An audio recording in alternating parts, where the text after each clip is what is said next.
Dude, this new pyramid shit that's just come out? Oh, this is insane. Yeah, I was going to send this to you as well, Jamie. I'll send you one of the most comprehensive breakdowns of it on X because it's quite stunning. Egyptian archaeologists have made a remarkable discovery beneath the iconic Giza pyramid complex, potentially altering our understanding of ancient Egyptian civilization. Using advanced scanning technology, researchers have detected mysterious underground structures that may hold significant historical secrets. A multi-institutional team from Japan and Egypt identified an L-shaped anomaly approximately 33 feet long, buried just 6.5 feet beneath the surface in the Western Cemetery near the Great Pyramid. This discovery raises a critical question. What purpose did these hidden chambers serve, and why were they built? How do I think the pyramids were built? To be honest, I have no answer to that question. And anybody who tells you that he or she knows how the pyramids were built are not telling the truth, because we don't know. We don't know. So apparently, through the use of LiDAR, they have discovered that there are enormous structures underneath the Great Pyramid that go kilometers deep into the earth with coils. So enormous pillars, and then these coils. They don't understand what it is because they're just looking at LiDAR images. But whatever this is a uniform structure. There's several pillars, and all of this is like very, very, very weird. Yeah, it's 600 meters descending down those cylinders, and then there's more stuff below it, and then there's additional structures inside of it. Yeah, that was crazy. It's really crazy. Tons. Its footprint is 13 acres.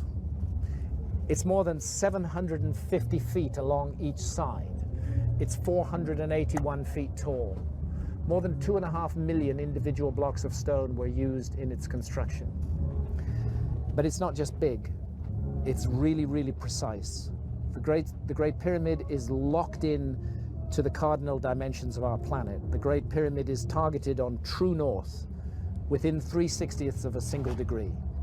Now, no modern builder would create a large building and add onto his or her shoulders the additional burden of aligning it to true north within a fraction of a single degree. They just wouldn't get it. They wouldn't understand why it was important to do that. But something drove the builders of the Great Pyramid to go to a very great additional trouble, not only to create this massive, imposing monument, but also to lock it on to true north. And then other things, to incorporate into its dimensions the dimensions of our planet. I don't want to get too numerical or possibly even boring here, but if you take the height of the Great Pyramid and multiply it by 43,200, you get the polar radius of the Earth. And if you measure the base perimeter of the Great Pyramid accurately and multiply that measurement by 43,200, you get the equatorial circumference of the Earth. In other words, for thousands of years, through times, through dark ages, when human beings didn't even know they lived on a planet, never mind its dimensions, that monument has encoded and speaks out the dimensions of our planet on a scale of 1 to 43,200. And the scale is not random. The number 43,200 is derived from a key motion of the Earth, which is called the precession of the Earth's axis. The Earth wobbles on its axis very slowly at the rate of 1 degree every 72 years. And 43,200 is a multiple of 72. In fact, I think it's 600 times 72, but I need to double check that. But it's a multiple of 72. Check it out. So they've given us the dimensions of our planet on a scale defined by the planet itself. And that's an incredibly clever thing to do.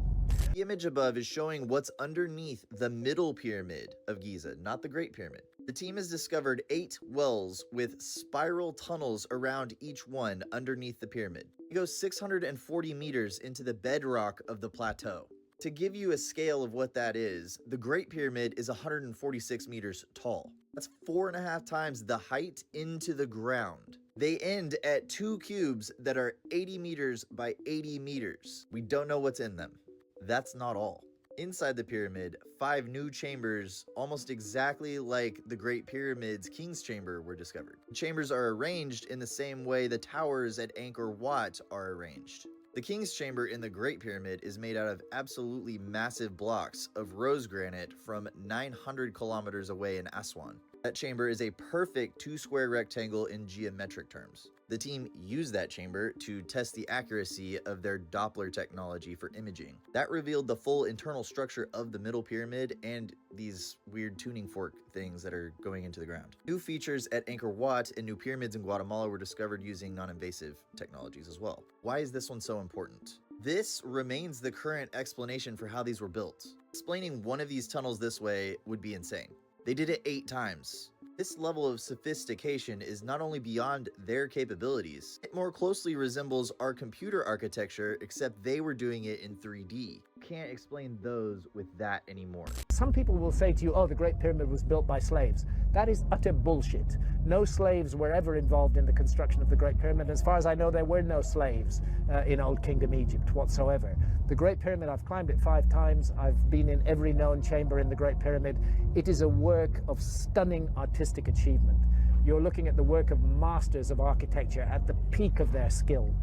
Not an unwilling labor force, but people who gave their labor to that work with love and with care and with attention. There are blocks of stone weighing 70 tons that have been raised more than 300 feet above the ground. And we're not talking a couple of blocks, we're talking dozens of blocks of that weight. The average block weighs about 2.5 tons. It's the moving of those huge blocks of stone, their arrangement into a high precision monument, and the achievement of actually doing it, because you know, if you make a small mistake at the base, by the time you get to the summit of your 481-foot high pyramid, you don't have a pyramid, you have a corkscrew. So you can understand why people start to question the historical narrative. The reality of them is probably stranger and more interesting than anything people can think up in terms of fiction. For centuries, we've believed that the ancient Egyptians were the masterminds behind this architectural marvel. But what if they weren't? What if instead, they simply moved into these colossal structures? How on earth did they do it? Where did that knowledge come from? This is why I'm forced to consider the possibility of a lost civilization in the human story. This is a work of almost, but not quite, space-age precision. It contains errors, but they are human errors for sure, but they're very tiny. The great precision, great skill, you know, they got it all right, and nobody today can explain how they did it with the knowledge that is supposed to have been available in ancient Egypt in the Old Kingdom, and with the tools that are supposed to have been available. And that's why I can't help feeling that we are missing some chapter from the human story.